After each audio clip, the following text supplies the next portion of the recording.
Hello guys! Welcome back to our YouTube channel. It's me, Aina. Naisip ko nga palang isda ang ulamin ngayon. Kaya ngayon ay bibili kami ni Mama.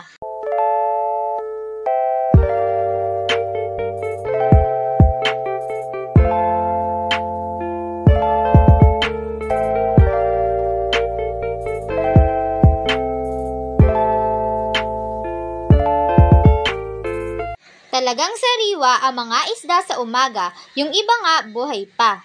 Kumuha nga pala kami ng ilang piraso para maiulam.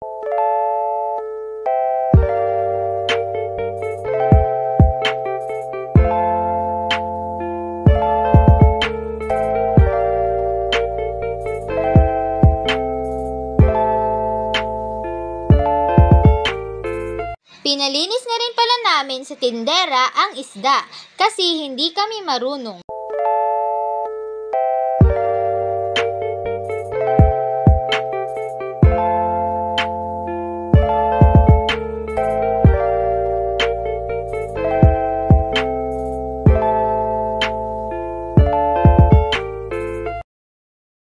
Eto na nga pala guys ang nabili naming isda. Maya-maya nga din pala iluluto ko na rin to guys. Tinatapos ko lamang ang sinaing. Update ko na lang ulit kayo mamaya. That's all for today guys. If you like our video, don't forget to buy us a cup of Coke or coffee and see you next time. Bye!